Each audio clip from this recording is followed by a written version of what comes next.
Hello everybody, my name is Gunnar Lovelace. I'm the co-CEO and founder of Thrive Market, and we're so excited today to have a dear friend of the company, Ken Cook, founder of EWG. EWG has been such an incredible force of good in this country, the largest database of toxic ingredients in cleaning supplies, healthcare, food, the front line of so many issues. It's an honor to have you here and really appreciate you making some time. No, it's my pleasure. It's great to be here and great to be supporting and working with Thrive. One of the things that I'm always curious about, and we hear a lot, is, how did the industry evolve to this place where so many of the conventional products have these ingredients in them that are insidious to our health and insidious to the environment? And I think it'd be great to hear a little bit about your perspectives on that. It's a great question, and as we look at what is on offer on the shelves in your grocery store and the drugstore, and when you get cleaning products, across all of those categories, but particularly food, we've had a system that basically allowed companies to put just about anything into the food for their convenience. So we have all kinds of artificial additives that preserve shelf life and extend it. Many of the products that you end up seeing on your grocery store shelves are hardly food at all. They're made up of all these bizarre chemical ingredients that when you start reading a label, you realize that it takes a while to actually see a food ingredient. Too much sugar, too much salt, all the things that have been put in there to, in effect, addict you to certain sensations that aren't good for you, aren't healthy for you. It's been a long time coming, but I think Americans are finally waking up to the idea that we have to pay more attention to what we're putting into our bodies when it comes to what we bring home from the grocery store.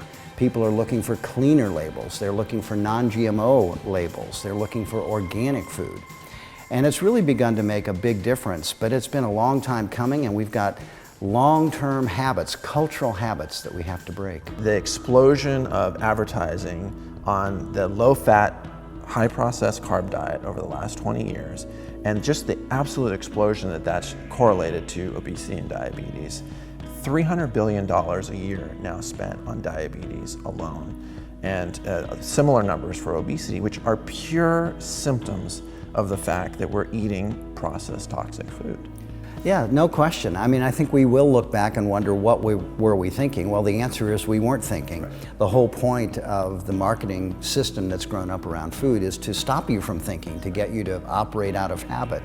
But I think people are breaking away from that now. And the other thing that's exciting to me and so important to me is if this is going to work, it has to scale up because we have to make sure that organic doesn't remain private school for food. That's right. We have to be able to make sure that good, healthy food is available to everyone. I really feel like helping people access healthy food is really one of the most profound ways that we can impact the quality of our lives, the quality of our environment, and the health of our economy. We're literally poisoning ourselves with the current supply chain. It is toxic for our families, it's toxic for our economy with $600 billion a year spent across a whole spectrum of food and toxic related issues. And then conventional agriculture is the largest contributor of greenhouse gases by a large factor. And so I think it's this amazing moment that we stand at as a species where the very thing, technology, innovation in agriculture, the very thing that has made us so successful as a species is now poised to bring us down unless we really radically shift the supply chain. And the models are out there. There are alternative supply chains like Thrive.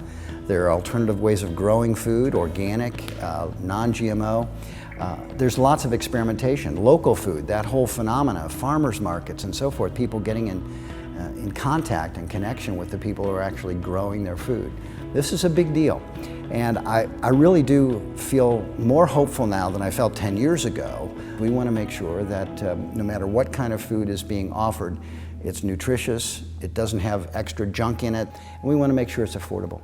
Thinking about the GMO debate and where we are right now with that, it's obviously a really critical time. And it feels to me like, Vermont just passed legislation requiring labeling of GMO products. Oregon fell short by 850 votes. feels like the big food companies recognize that it's going to pass at state level, and the tide is going to turn much the same way as medical marijuana laws have or gay rights, and they know that this is an issue that they're going to lose on. And so they're trying to block the ability for states to pass laws around this at a federal level, and this is a critical moment.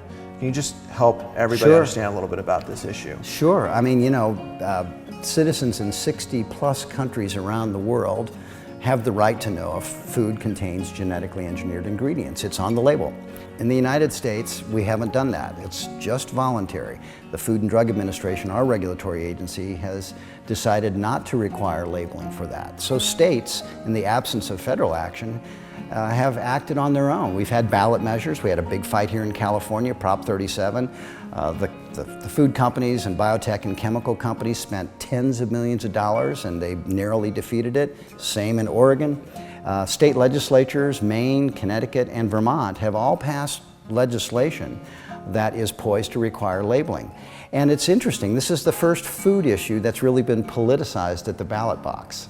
And I think you're right. The food companies are on the wrong side of history.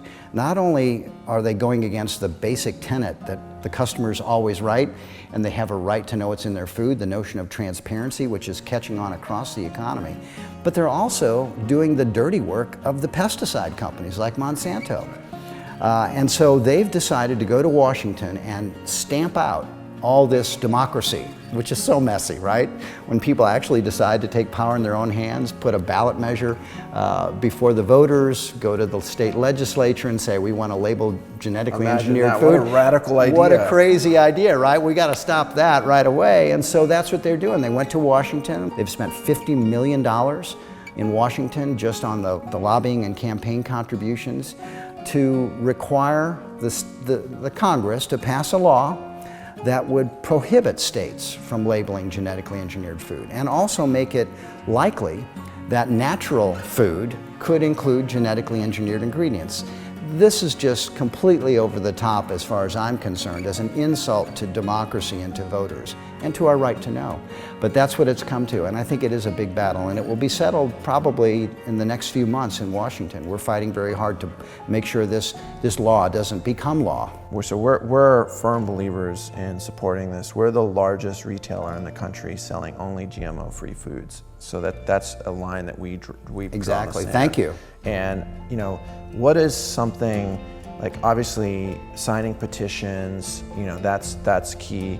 Like, what are some other things that you would recommend people do to activate on this issue right now? First of all, go to EWG.org or justlabelit.org, and you'll find out when you go there exactly what the state of play is. We update it constantly to know what is happening with this legislation in Washington that we must stop. We call it the DARK Act, the Deny Americans the Right to Know Act. We really want to make sure that people understand that one phone call to a Senate office can matter. So the most important thing you can do is pick up the phone yourself, call your senator and say, do not allow this DARK Act to become law and snuff out our right to know at the state level. We want to know if genetically engineered ingredients are in our food. There are a lot of questions about this technology, and while those questions remain open, we have a right to know if that technology is in the food that we buy for our families and bring home and feed to them. That simple. Yeah, and there's a lot of great organizations out there doing work on this. EWG has just been at the forefront of that with other groups like Food Democracy Now! And Center for Food Safety and Organic Consumer Association, and it's just an amazing coalition. I mean, you guys have been at the forefront of this conversation. I think the GMO debate in general has energized the food movement in such a powerful way. Awareness around GMO issues now is so at the front of people's minds. It's even more aware than, say, organic is at a total mainstream consumer level. So I think the work that you guys are doing there is incredible. So grateful for you making some time, so grateful for the work that you do, for your support of what we're up to at Thrive Market. You know, really, whatever we can do to be partners in this adventure of really remaking the food system and raising awareness around this, we're just so grateful to be part of that. Well, we're happy to be part of it with you. All right. Keep up the great work. Thank you.